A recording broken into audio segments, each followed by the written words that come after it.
আল্লাহ আমার রব, এই রবি আমার সব। দামে দামে তুন মনে তারি অনুভব। তোমার দুনিয়াতে আমি যেদিকে তাকাই, অথই নিয়ামতে ডুবে আছি সবাই।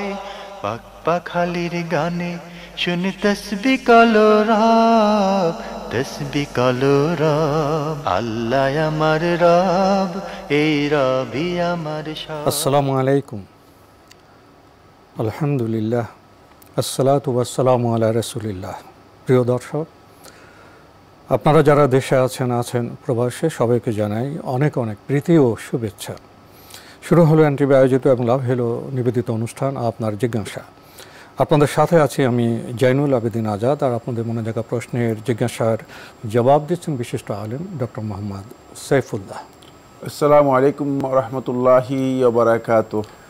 প্রিয় দর্শক, চলুন তাহলে জিজ্ঞাসার জগতে। শুরুতে একটি ইমেল পাঠিয়েছেন রেজাউর রহমান, সিলেট থেকে। লিখেছেন, খাবার খাওয়ার পর উচ্ছিষ্ট খাবার কিছু থেকে যায়, তখন চেটে পুটে খাওয়া সুন্নাত। কিন্তু যদি চেটে পুটে খাওয়া সম্ভব না হয়, অর্থাৎ পেট ভরাট হয়ে যায় অনেক সময়, তবে কি গুনাহ হবে?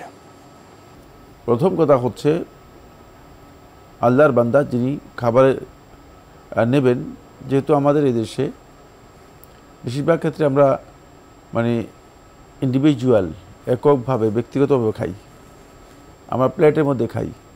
সেক্ষেত্রে ততটুকু খাবার নেবেন যতটুকু আপনি খেতে পারেন, এর বেশি নেবেন না। অতিরিক্ত সারা, অতিরিক্ত একবারে খাওয়ার জন্য লোভ করা, একটা থেকে 10টা জিনিস বেশি নেওয়া, এটা সুন্নাহ পরিপন্থী কাজ। সুতরাং আপনি খাবার নেওয়ার সময় খেয়াল রাখবেন যে খাবার আপনি নেবেন যতটুকু আপনার প্রয়োজন আছে, এর বেশি নেবেন না। কারণ খাবারের ক্ষেত্রে আল্লাহ সুবহানাহু ওয়া তাআলা খুবই স্পষ্ট করেছে, কুলু ওয়াশরাবু ওয়ালা তুসরিফু, তোমরা খাও পান করো, ওয়ালা তুসরিফু, তোমরা অপচয় করো না। ইন্নাল্লাহা লা ইউহিব্বুল মুসরিফিন, আল্লাহ তাআলা অপচয়কারীদের পছন্দ করেন না। সুতরাং আপনি অতিরিক্ত নেওয়ার অর্থ হচ্ছে অপচয় করেছেন। এই জন্য প্রথম কাজই গলদ হয়েছে, সেটা হলো এই যে আপনি অতিরিক্ত কাজ করেছেন, অতিরিক্ত নিয়েছেন, যেটা অপচয় ইসলামে হারাম। সেকেন্ড যে পয়েন্টটি, সেটা হলো এই, যদি খাবার আপনি বেশি নিয়ে পেলেন অথবা খেতে পারছেন না, খাবার আছে, কিছু রয়ে গেছে, চেষ্টা করবেন সেটা কমপ্লিট করার জন্য। কিন্তু খাবার সুন্নাহ যেটা, সেটা হচ্ছে এই, খাবার সুন্নাহ এই নয় যে একেবারে ভুঁড়ি পূরণ করে পরিপূর্ণ খাবেন, এটা সুন্নাহ নয়। বরং খাবারের সুন্নাহ হচ্ছে যে খাবেন আপনি সর্বোচ্চ 1/3 খাবেন। 1/3 বাদে দিলাম, যদি আপনি খান অন্তপক্ষে এতটুকু আপনার শ্বাস প্রশ্বাসের জন্য জায়গা রাখা দরকার। অন্তপক্ষে খাবারটা আপনার পেটের মধ্যে যাতে করে গিয়ে হজম হতে পারে, এতটুকু জায়গা থাকা দরকার। এমনভাবে খেলেন যেটি নিঃশ্বাস নিতে কষ্ট হচ্ছে, একেবারে পেট পূর্ণ করে খেলেন না, এটাও সুন্নাহ নয়। যেটাকে বলে ভুরি ভোজ, যে ভুরি ভোজ হোক, যেটা হোক, এই যে খাবার, এই খাবারও সুন্নাহ তরিকা নয়। সেক্ষেত্রে আপনি আপনার কথা থেকে দুটি জিনিস সুন্নাহ পরিপন্থী এসেছে। এই জন্য প্রথমে এটা দৃষ্টি আকর্ষণ করলাম, দুটাই আপনার করা বৈধ নয়, দুটাই আপনি করতে পারবেন না। সেক্ষেত্রে আপনাকে অবশ্যই সতর্কতা অবলম্বন করতে হবে। 3 নম্বর যে পয়েন্টটি, সেটা হচ্ছে এই, যদি কোনো ব্যক্তির খাবার থেকে যায়, তিনি খেতে না পারেন, তাহলে তিনি সুন্নাহ আমল না করার কারণে গুনাহগার হবেন না, তবে অবশ্যই তার কাজটি সুন্নাহ সম্মত হয়নি। এখানে সবচেয়ে বড় যে সমস্যা, সেই সমস্যাটুকু হচ্ছে এই, সুন্নাহ অনুসরণ না করার কারণে আপনি সুন্নাহ পালন করতে পারেন না এই খাবারের ক্ষেত্রে। এতে গুনাহগার হবেন না, এতে বড় ক্ষতি হবে না। ক্ষতি বড়টা কোনটা হবে, সেটা হচ্ছে এই জায়গায়, খাবারের মধ্যে আল্লাহ সুবহানাহু ওয়া তাআলা বরকত নাজিল করেন। খাবারের জায়গাটুকু বরকতের একটি জায়গা আছে। খাবারের কোন অংশের মধ্যে বরকত রয়েছে সেটা আল্লাহ তাআলা সবচেয়ে ভালো জানেন, আপনি তো দেখেন না, আমিও দেখি না।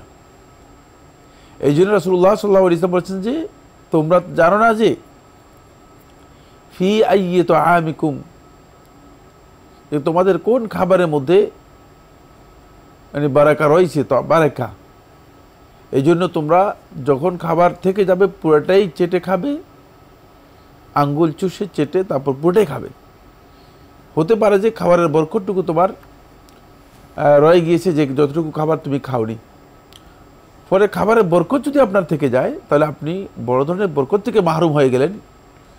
পেট ভর্তি হলেও আপনি পরিতৃপ্তি লাভ করতে পারবেন না, পেট পরিপূর্ণ হলেও এই খাবার আপনার জন্য উপাদেয় হবে না, যেহেতু খাবারের বরকতটুকু আপনার হারিয়ে গেছে। এই জন্য যারা এই সুন্নাহ সম্পর্কে জ্ঞান রাখেন তারা অবশ্যই খাবারটা পরিপূর্ণরূপে খাবেন, তাহলে তিনি খাবারে যে বরকত রয়েছে সেই বরকতটুকু লাভ করতে পারবেন। আর যদি আপনি যে পদ্ধতিতে বলেছেন সেই পদ্ধতিতে যদি কেউ খায়, এই পদ্ধতি যদি কেউ অনুসরণ করে, তাহলে তিনি খাবেন ঠিকই, কিন্তু খাবারের বরকত থেকে তিনি বঞ্চিত হয়ে যাবেন। আর খাবারের বরকত থেকে বঞ্চিত হওয়ার অর্থই হচ্ছে আমি যেটা বলেছি সেটা হলো এই, হতে পারে যে এই খাবারটা আপনার মানে উপাদেয় হয়নি, পুষ্টিকর হবে না। দ্বিতীয় হচ্ছে খাবারের মূল যেই বরকত আল্লাহ রাব্বুল আলামিন দিয়েছেন সে বরকত পাবেন না, আপনি এতে আত্মতৃপ্তি পাবেন না। আপনার খেতে পারবেন, পেট পূর্ণ হতে হবে, কিন্তু আত্মতৃপ্তি আপনি এর মাধ্যমে পাবেন না। তাই মানে নবী সাল্লাল্লাহু আলাইহি ওয়াসাল্লাম সুন্নাহর বিষয়গুলো আমাদেরকে খুবই গুরুত্বের সাথে দেখার বিষয় রয়েছে, যে যখন শয়তান দেখায় খাবারের বরকতটুকু রয়ে গিয়েছে, তখন শয়তান চেষ্টা করে সেই বরকতটুকু আপনার কাছ থেকে ছিনিয়ে নেওয়ার জন্য।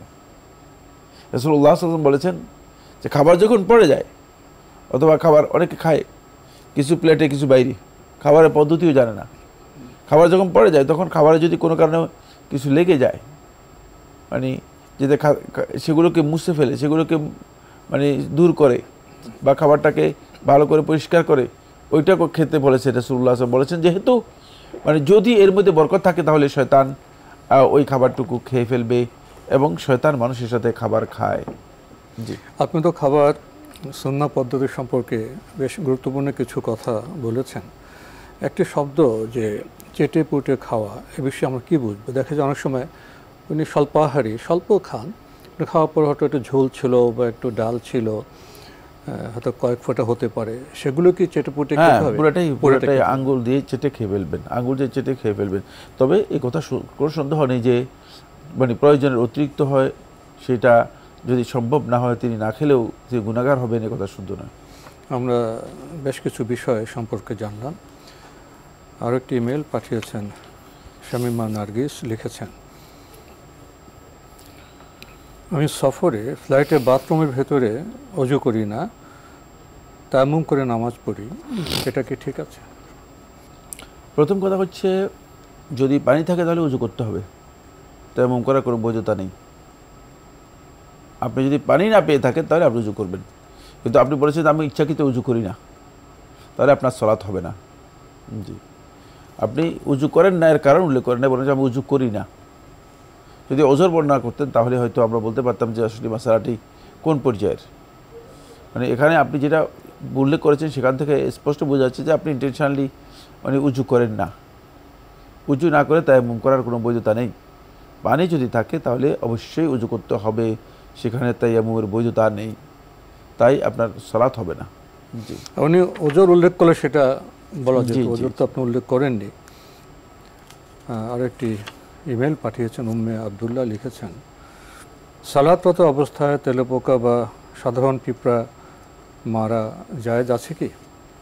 না, পিঁপড়া তেলাপোকা এগুলো মারার জন্য চেষ্টা করবেন না সালাতরত অবস্থায়, কারণ এগুলো আপনার জন্য ওরকম মুদি না। মানে আপনাকে যেগুলো মারতে বলা হয়েছে সেগুলো হচ্ছে মুদিয়াত, ওয়াক্তুল মুদিয়াত। তোমরা যে সমস্ত জিনিস তোমাদের কষ্ট দেয় সেগুলোকে কী করো, মেরে ফেলো। কিন্তু পিঁপড়া কি কোনো কষ্ট দেয় নাকি? পিঁপড়া তেলাপোকা এগুলো কোনো কষ্ট দেয় না। সালাতরত অবস্থায় এগুলো মারবে না। যেমন সালাতরত অবস্থায় আপনি সাপ আসলে মারবেন, বিচ্ছু দেখলে আপনি মারবেন, কারণ এটা আপনাকে কী করতে পারে, আঘাত করতে পারে। আর বিচ্ছু আঘাত করলে মানুষ মারা যায়, সাপে কামড় দিলে মানুষ মারা যায়। মানে বিচ্ছু যদি পাগলা কুকুর আসে, যে কুকুর কামড় দিলে মানুষ ক্ষতিগ্রস্ত হয়, বিচ্ছু পাগলা কুকুর এগুলো মারতে পারবে, কিন্তু তেলাপোকা পিঁপড়া এগুলো মানুষের ওরকম ওই ধরনের কোনো ক্ষতি করতে পারে না, ওই ধরনের কোনো ক্ষতি করতে পারে না। সেক্ষেত্রে এগুলো সালাতরত অবস্থায় মারার কোনো প্রয়োজন নেই। উম্মে আবদুল্লাহ, আপনি আরও লিখেছেন, কোন নিয়তে হাজ এবং উমরা বিজনেস করলে হাজ উমরা করানোর ক্ষেত্রে সকলের সওয়াব পাওয়া যাবে এবং দুনিয়াবি প্রফিট করলেও প্রবলেম হবে না, নাকি এটা বিজনেস হওয়ার কারণে সওয়াব থেকে বঞ্চিত হবে, যে সব পাওয়া সম্ভব প্রত্যেক কাস্টমারকে হাজ এবং উমরা করানোর সেম স্বভাব? যেহেতু এটি ব্যবসা এবং আপনি ব্যবসায় নিয়ত যদি করে থাকেন তাহলে আপনি ব্যবসার যেই বেনিফিট সেটা আপনি পাবেন, কিন্তু ভালো কাজে সহযোগিতা করার জন্য আপনি সব পাবেন, হজ উমরার সব পাবেন না। হজ উমরার সব পাবেন না এই জন্য যেহেতু হজ উমরা আপনি মানে করাচ্ছেন না, তারাই তাদের টাকা দিয়ে করতেছে। আপনি হজ এবং উমরা করাচ্ছেন না, তো আপনি তাদেরকে সহযোগিতা করতেছেন হজ এবং উমরা পালনের ক্ষেত্রে। অবশ্যই হজ এবং উমরা ভালো কাজে যখন সহযোগিতা করবে, মানে ভালো কাজে যে ব্যক্তি শুধু দেখিয়ে দিবে, সহযোগিতা না শুধুমাত্র দেখিয়ে দিবে, আর দাল্লু আলাল খাইরি কাফাইলিহি, যে ব্যক্তি দেখিয়ে দিবে সে ব্যক্তিও ভালো কাজ যে করেছে তার মতো কাছাকাছি সব পাবে। সেক্ষেত্রে যেহেতু আপনি সহযোগিতা করেছেন, ওয়া তাআওয়ানু আলাল বিররি ওয়াত তাকওয়া ওয়া লা তাআওয়ানু আলাল ইসমি ওয়াল উদওয়ান, তোমরা পুণ্যের কাজে তাকওয়ার কাজে পরস্পরকে সহযোগিতা করো। সুতরাং যেহেতু আপনি সহযোগিতা করেছেন, সহযোগিতা যে সব, সেই সবটুকু পাবেন, কোনো সন্দেহ নেই। এখানে আপনি হজের সবটুকু তখনই পাবেন যখন আপনার ইন্টেনশনটা পরিপূর্ণরূপে ব্যবসায়িক থাকবে না, ইন্টেনশন থাকবে আপনি হজের সার্ভিস দিবেন। যে আমি হাজি সাহেবদেরকে সুন্দরভাবে সুন্নাহ অনুযায়ী সঠিকভাবে হজ করানোর জন্য চেষ্টা করব, এখান থেকে কোনো বেনিফিট অথবা অতিরিক্ত কোনো হাজি সাহেবদের থেকে লাভ নেব না, তাদেরকে সার্ভিস দেওয়ার জন্য চেষ্টা করব। এখন সেই সার্ভিস দিতে গিয়ে যদি আপনার কিছু লাভ এসে যায় তাহলে এটা আপনার জন্য জায়েজ, অবৈধ নয়, আপনি সে লাভ নিতে পারবেন। কিন্তু আপনার উদ্দেশ্য থাকতে হবে ব্যবসা নয়, মানে আপনি ব্যবসার উদ্দেশ্য করবেন না, সার্ভিসের উদ্দেশ্য করবেন, যে এখান থেকে সার্ভিসটা আমি শুধুমাত্র লোকদেরকে হজ এবং ওমরা সার্ভিস দেব। যদি কেউ হজ এবং ওমরার সার্ভিস দেওয়ার জন্য তিনি হজের এই কাজে লিপ্ত হয়ে থাকেন অথবা এই কাজ করে থাকেন, তাহলে তিনি কিন্তু হজ এবং ওমরার সব পাবেন। প্রত্যেকটি হাজিকে হজ করানোর যে সব রয়েছে সেই সব পাবেন। কারণ হচ্ছে সার্ভিস মানে হচ্ছে আপনি তার সমস্ত কিছুকে সহযোগিতার সমস্ত কাজের মধ্যে অংশগ্রহণ করছেন, সহযোগিতা করছেন। সেক্ষেত্রে খেয়াল রাখতে হবে যেটা সেটা হলো এই অতিরিক্ত আপনি অনেক বেশি তাদের কাছ থেকে চার্জ করতে পারবেন না। আপনি যেখানে যতটুকু দরকার মানে ততটুকু আপনি চার্জ করবেন বা এর কাছাকাছি চার্জ করবেন, সার্ভিস চার্জ যতটুকু দরকার। এর মধ্যে যদি আপনার অতিরিক্ত কিছু থেকে যায় তাহলে সেটা আপনি বেনিফিট হিসেবে আদায় করতে পারবেন। সার্ভিস চার্জ হিসেবে যদি কেউ চিন্তা করেন তিনি হজ এবং উমরাকে অবশ্যই এই ইবাদতের ক্ষেত্রে মানুষকে সার্ভিস দেওয়া যে ফজিলত রয়েছে সেই ফজিলতটুকু তিনি লাভ করতে পারবেন। কিন্তু অধিকাংশ লোকই সার্ভিসের কথা বলে, মুখে সার্ভিসের কথা বলে কিন্তু অন্তরে সার্ভিস নেই।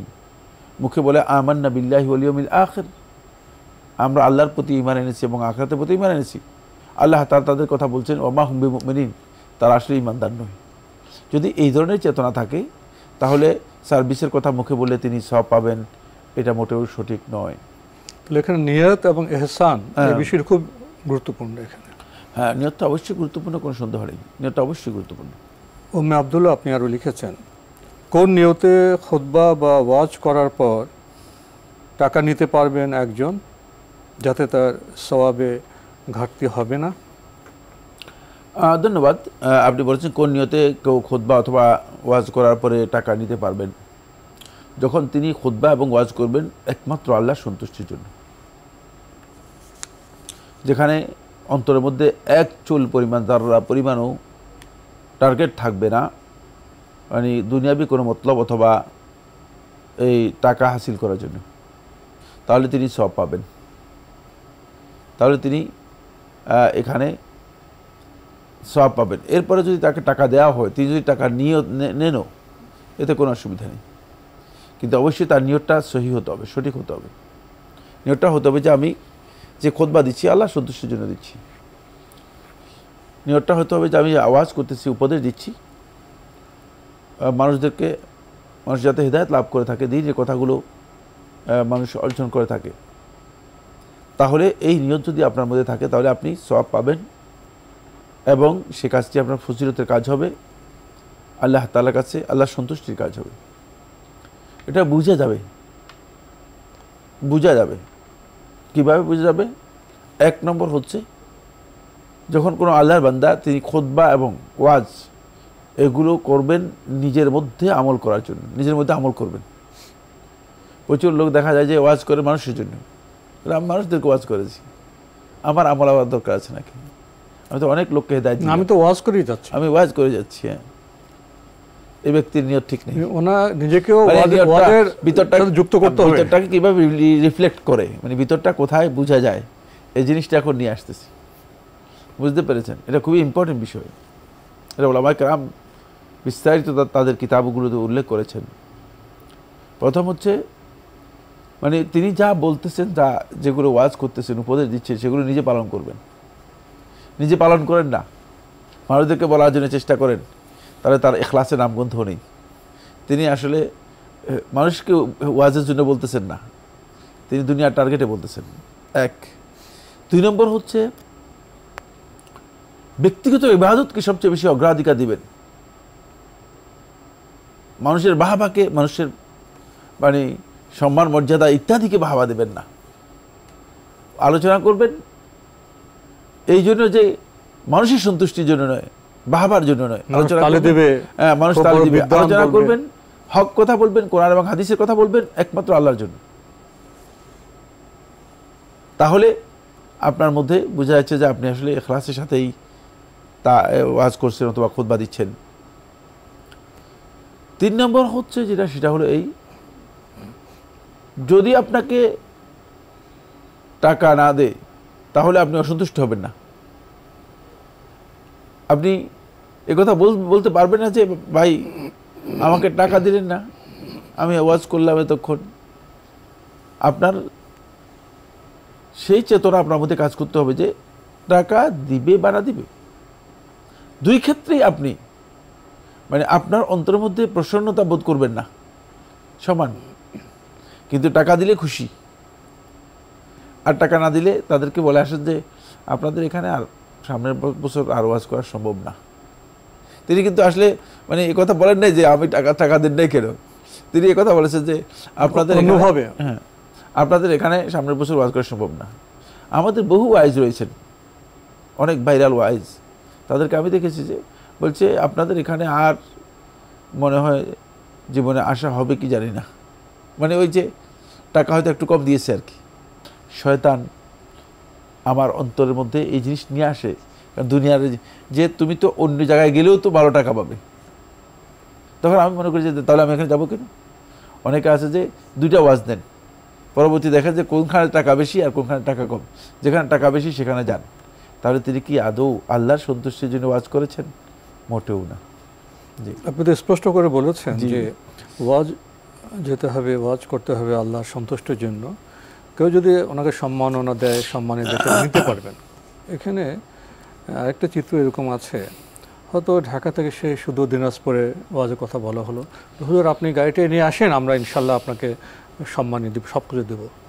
তো বেচারা যিনি ওয়াজ করেন মাল, তার তো টাকা পয়সা নেই, তিনি একটা গাড়ি নিয়ে গেলেন সেই দিনাজপুরে, যাওয়ার প্রয়াসটা সব করলেন। তা বলে আপনাকে বলছিলাম আমাদের তো এখন তো সমস্যা হয়ে গেছে, এই সংকটও পড়েন। তো ফলে অনেকে যখন প্রশ্ন করা হয়, ভাই আমরা তো আগে চুক্তি করতে চাই না, এমন অবস্থা হয় পরে আমাকে দেনা করতে হয়, তাই যার আগে ক্লিয়ার করে ফেলি যে ভাই যাওয়া আসা খরচ আছে ইত্যাদি চুক্তি করি। তো এই যে একটি সমস্যা সংকট, এখানে কি বলবেন? প্রথম কথা হচ্ছে যদি কেউ চুক্তি করেন, চুক্তি করা হারাম বা ইসলাম অনুমোদন দেয় না, কথা শুদ্ধ নয়।